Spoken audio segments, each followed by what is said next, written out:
ร่วมกันสร้างครอบครัวอบอุ่นชุมชนเข้มแข็งโดยนายชุติเดชมีจันทร์ผู้ว่าราชการจังหวัดแพร่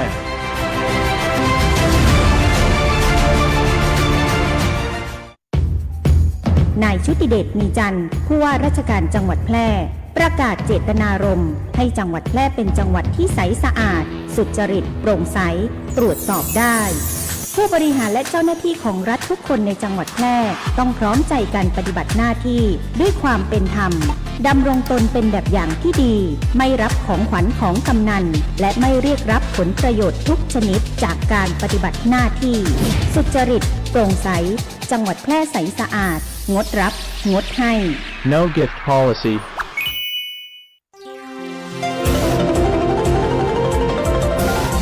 วิทยุแห่งประเทศไทยให้ความรู้คู่ความสุขวิทยุแห่งประเทศไทยจังหวัดแพร่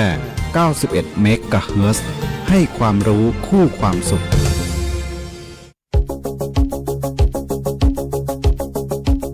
ข่าวสารฉับไวใกล้ตัวบริการทันใจร่วมแรงร่วมใจงานบ้านงานบุญประกวดราคาโปร่งใสและติดตามสภาพอากาศประจำวันโดยทีมข่าวสวท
วันนี้เวลา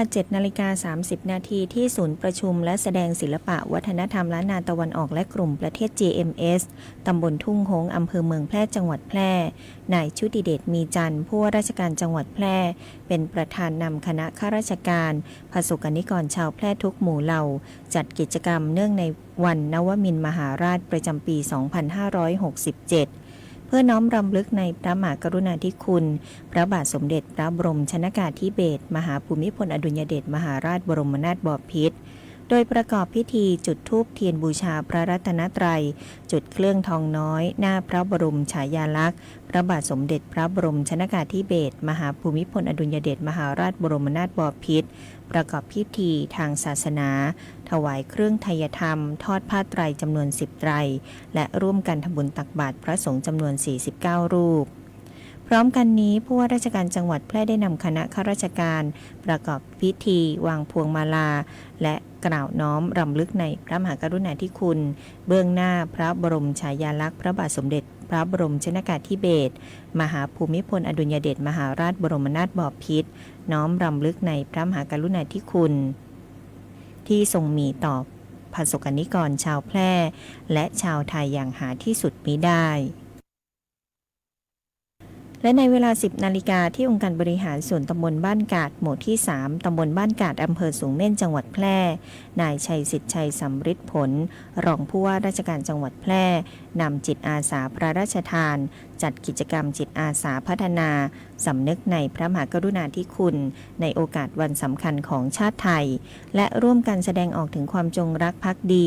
เนื่องในวันคล้ายวันสวรรคตพระบาทสมเด็จพระบรมชนกาธิเบศรมหาภูมิพลอดุลยเดชมหาราชบรมนาถบพิตรซึ่งถือเป็นวันนวมินทร์มหาราชน้อมรำลึกถึงพระมหากรุณาธิคุณของพระบาทสมเด็จพระบรมชนกาธิเบศรมหาภูมิพลอดุลยเดชมหาราชบรมนาถบพิตรที่ทรงมีต่อประสบนิกรชาวไทยโดยร่วมใจกันทำความสะอาดพัฒนาปรับภูมิทัศน์เก็บกวาดกิ่งไม้เศษไม้ใบหญ้าให้สะอาดสวยงามพร้อมทั้งปล่อยพันธุ์สัตว์น้ำลงในบ่อน้ำสาธารณะอีกด้วยปศุสัตว์อำเภอลองออกประกาศกำหนดเขตโรคระบาดชั่วคราวชนิดโรคปากเท้าเปื่อยในโคกระบือแพะและแกะ10 ตำรวจตรีพระสิทธิ์ใจจันทร์ปศุสัตว์อำเภอลองเปิดเผยว่าสำนักงานปศุสัตว์อำเภอลองได้ออกประกาศเรื่องการกำหนดเขตโรคระบาดชั่วคราวชนิดโรคปากและเท้าเปื่อยในโคกระบือแพะและแกะจากสถานการณ์พบว่าท้องที่บ้านบ่อหมู่ที่ 2 ตำบลบ้านปินอำเภอลองจังหวัดแพร่พบสัตว์ชนิดโคเนื้อป่วยด้วยโรคปากและเท้าเปื่อยซึ่งเป็นโรคระบาดตามพระราชบัญญัติโรคระบาดสัตว์พุทธศักราช 2558 โดยจังหวัดแพร่มีแนวโน้มที่จะเกิดการแพร่ระบาดของโรคปากและเท้าเปื่อยออกไปยังท้องที่ข้างเคียงหรือการระบาดเข้ามาในท้องที่ได้จากการเคลื่อนย้ายสัตว์ซากสัตว์ที่เป็นโรคระบาดหรือพาหะของโรคระบาดอาศัยอำนาจตามความในมาตรา 20 แห่งพระราชบัญญัติโรคระบาดสัตว์พุทธศักราช 2558 โดยสัตวแพทย์ประจำท้องที่อำเภอลองจังหวัดแพร่ออกประกาศไว้ข้อที่ 1 ให้ท้องที่หมู่ที่ 2 ตำบลบ้านปินอำเภอลองจังหวัดแพร่ไปทางทิศเหนือหมู่ที่ 1 ตำบลบ้านปินอำเภอลองจังหวัดแพร่ไปทางทิศใต้หมู่ที่ 12 ตำบลบ้านปินอำเภอลองจังหวัดแพร่ไปทางทิศตะวันออกหมู่ที่ 2 ตำบลต้าผามอกอำเภอลองจังหวัดแพร่และไปทางทิศตะวันตกจดหมู่ที่ 4 ตำบลบ้านปินอำเภอลองจังหวัดแพร่เป็นเขตโรคระบาดชั่วคราวชนิดโรคปากและเท้าเปื่อยในโคกระบือแพะและแกะข้อที่ 2 ห้ามมิให้ผู้ใดเคลื่อนย้ายสัตว์ชนิดโคกระบือแพะและแกะหรือซากของสัตว์ดังกล่าวเข้าออกผ่านหรือภายในเขตโรคระบาดชั่วคราวเว้นแต่ได้รับอนุญาตเป็นหนังสือจากสัตวแพทย์ผู้มีหน้าที่รับผิดชอบประจำเขตนั้นทุกครั้งที่มีการเคลื่อนย้ายตามที่บัญญัติไว้ในมาตรา 22 แห่งพระราชบัญญัติ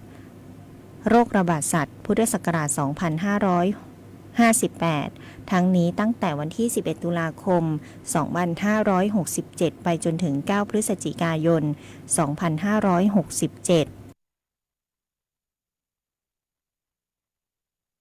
กรมการจัดหางานร่วมกับสำนักงานแรงงานในประเทศบรูไนเปิดรับสมัครคนหางานไปทำงานกับนายจ้างในบริษัทบรูไน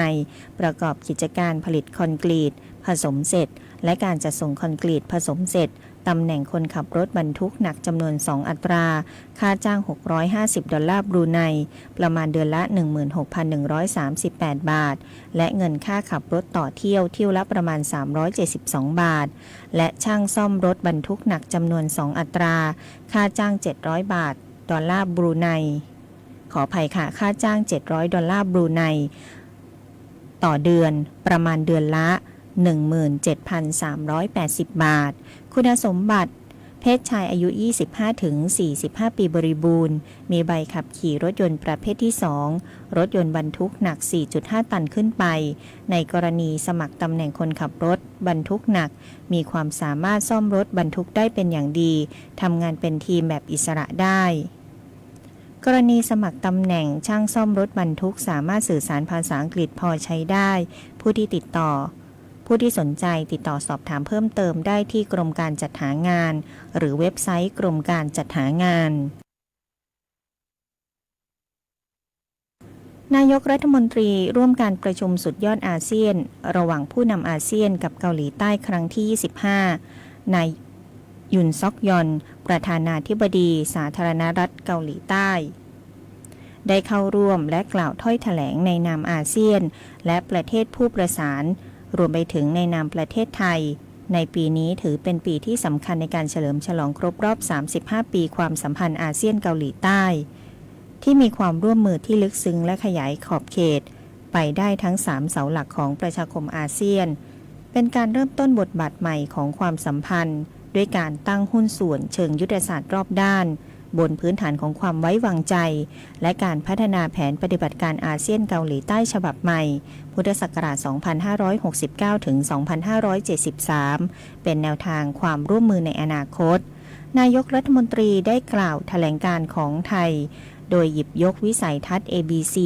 ในการพัฒนาหุ้นส่วนเชิงยุทธศาสตร์รอบด้านกับเกาหลีใต้การใช้เทคโนโลยีขั้นสูงเกาหลีใต้ในฐานะผู้นำนวัตกรรมหลายประเภทสามารถมีส่วนสำคัญในการพัฒนาเศรษฐกิจดิจิทัลในอาเซียนจะเป็นการขับเคลื่อนนวัตกรรมทางเทคโนโลยีที่ได้เพิ่มความยืดหยุ่นของห่วงโซ่อุปทานในภูมิภาคและบูรณาการเศรษฐกิจให้ลึกซึ้งยิ่งขึ้นผ่านการยกระดับการพัฒนาที่สมดุลสร้างอนาคตที่เท่าเทียมอย่างยั่งยืนรวมไปถึงเศรษฐกิจสร้างสรรค์ชื่นชมการมีส่วนร่วมของเกาหลีใต้ในงานวันอาเซียนเกาหลีใต้ในเดือนพฤศจิกายนนี้MPEC 2025 กับ3มิติความเชื่อมโยงอาเซียนภายใต้แผนแม่บทเพื่อความเป็นอันหนึ่งอันเดียวกันของสมาชิกได้แก่การเชื่อมโยงด้านโครงสร้างพื้นฐานการเชื่อมโยงด้านกฎระเบียบและการเชื่อมโยงด้านประชาชนการเชื่อมโยงด้านโครงสร้างพื้นฐานคือการกำหนดโครงสร้างพื้นฐานทางกายภาพภายใต้7ยุทธศาสตร์หลักโดยเฉพาะโครงข่ายคมนาคมการพัฒนาเส้นทางทั้งทางบกทางน้ำและทางอากาศร่วมกันของประเทศสมาชิกอาเซียนและประเทศนอกภูมิภาคการเชื่อมโยงด้านกฎระเบียบคือการเชื่อมโยงข้อตกลงระหว่างประเทศในระดับภูมิภาคการอำนวยความสะดวกในการทำธุรกรรมระหว่างกันให้เกิดความสะดวกมากยิ่งขึ้นการเชื่อมโยงด้านประชาชนคือการส่งเสริมการเรียนรู้ทางสังคมประเพณีและวัฒนธรรมเป็นการประสานและยึดรวมประชาชนไว้ด้วยกันโดยมีข้อริเริ่มทางการศึกษาวัฒนธรรมและการท่องเที่ยว1วิสัยทัศน์1เอกลักษณ์1ประชาคมปรารถนาดีจากสำนักประชาสัมพันธ์เขต3กรมประชาสัมพันธ์ชาติศาสนาและพระมหากษัตริย์สถาบันหลักของชาติที่อยู่กับสังคมไทยมาช้านานสถาบันพระมหากษัตริย์เป็นเสาหลักในการสร้างชาติให้เป็นปึกแผ่นเป็นศูนย์รวมจิตใจของปวงชนชาวไทยเป็นบ่อกเกิดของความรักความสามัคคีของคนในชาติเพื่อเป็นรากฐานให้ประเทศชาติมีความมั่นคงสืบมาจนถึงปัจจุบัน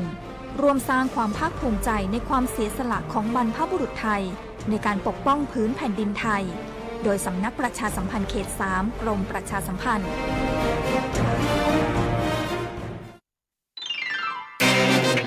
กฎหมายง่ายจังแค่ฟังก็เข้าใจโดยสำนักงานกิจการยุติธรรมตอนเงินในบัญชีหายวับธนาคารต้องรับผิดชอบนี่เธอทำยังไงดีอะเมื่อเช้าฉันเข้าไปเช็คเงินในแอปพลิเคชันของธนาคารเงินของฉันหายไปหมดเลยฉันก็เลยรีบโทรไปถามที่ธนาคารเขาก็บ่ายเบี่ยงไม่ตอบคำถามฉันพอฉันถามว่าใครจะรับผิดชอบเรื่องนี้พนักงานตอบฉันว่าไงรู้ไหมทางธนาคารจะไม่รับผิดชอบฉันจะทำยังไงดีอะทางเรามีหลักฐานไหมว่าไม่ได้เป็นคนกดเงินไปเองหรือเราลืมหรือเปล่าว่าเราโอนเงินช้อปปิ้งออนไลน์ไปไหมช่วงนี้วิกฤตโควิด -19 จะเอาเงินที่ไหนไปช้อปปิ้งมากมายหลายหมื่นขนาดนี้เธอนี่ดูนี่ไงหลักฐานกรณีนี้หากมีหลักฐานว่าไม่ได้เป็นผู้ถอนหรือผู้โอนเงินตามจำนวนที่หายไปจากบัญชีตามกฎหมายแล้วการฝากเงินเป็นสัญญาที่เราตกลงกับธนาคารไว้ว่าธนาคารจะเป็นผู้เก็บรักษาทรัพย์สินของเราซึ่งก็คือเงินเอาไว้ให้ถ้าเงินในบัญชีหายไปไม่ว่าด้วยเหตุผลไหนก็ตามธนาคารจะต้องเป็นผู้รับผิดชอบคืนเงินให้ครบตามจำนวนที่หายไปแก่เจ้าของบัญชีทุกบาททุกสตางค์ค่ะฉะนั้น เราจะต้องตรวจสอบเงินในบัญชีนะคะว่าหายไปหรือไม่ ดีจังเลย ฉันจะเอากฎหมายข้อนี้ไปคุยกับธนาคารคราวนี้ล่ะธนาคารต้องรับผิดชอบและช่วยฉันหาทางออกแน่ๆเลย หากสงสัยเรื่องกฎหมาย หรือได้รับความไม่เป็นธรรม ติดต่อสำนักงานยุติธรรมจังหวัดทั่วประเทศ หรือโทรสายด่วนยุติธรรม 1111 กด 77 นะ จะบอกให้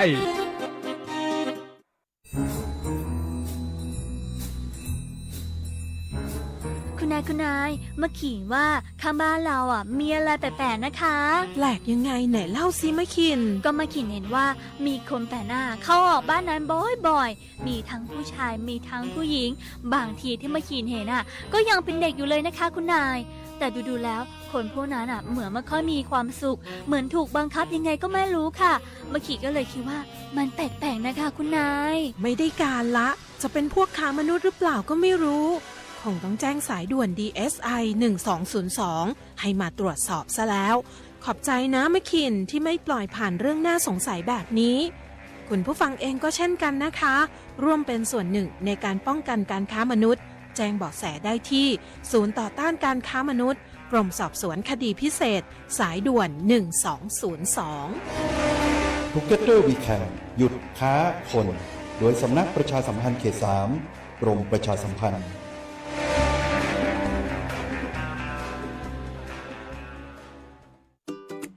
เนี่ยปี้ป้าจันข้างบ้านนะอยู่ดีๆเข้าห้องยาห้อง1669ไปปูนละโอ้เป็นไอ้อย่างนักก็เห็นหลานเปิ้นบอกว่าป้าแกเป็นความดันโลหิตน้ำตาลตกวันนั้นยังหันไปบกยาอยู่เลยก่อนนะว่าป้าจันเป็นไอ้อย่างบัดซอบไปหาหมอนั้นนะปี้ยังน้องนะบักเคยไปตรวจเช็คสุขภาพเลยเริ่มกลัวแล้วว่าจะเป็นโรคอะไรยังก็ใจเย็นๆปี้ว่าต่างที่ดีเขาต้องไปตรวจสุขภาพเปิ้นมีโปรแกรมนัดตรวจกุปีไปตรวจจะได้รู้ว่าเฮามีความเสี่ยงเป็นโรคอะไรอย่างพ่องรู้ก่อนจะได้เตรียมตัวก่อนรักษาก่อนบ่ต้องมานั่งกังวลอันเดียวเฮานัดกันไปตรวจสุขภาพที่โรงยาครบปีพอดีแล้วเนี่ยเจ้าปี้ป้าคนพวกเขานัดกันไปเลยเนาะจะไปลืมเนาะตรวจสุขภาพประจำปีสิ่งดีที่ควรทำรู้ก่อนเตรียมตัวก่อนเพื่อเข้าสู่ช่วงสูงวัยอย่างมีคุณภาพด้วยความปรารถนาดีจากสำนักประชาสัมพันธ์เขต 3 กรมประชาสัมพันธ์มาติดตามพยากรณ์อากาศจากสถานีอุตุนิยมวิทยาแพร่ประจำวันอาทิตย์ที่13ตุลาคมพุทธศักราช2567ลมตะวันออกและลมตะวันออกเฉียงใต้พัดนำความชื้นจากทะเลจีนใต้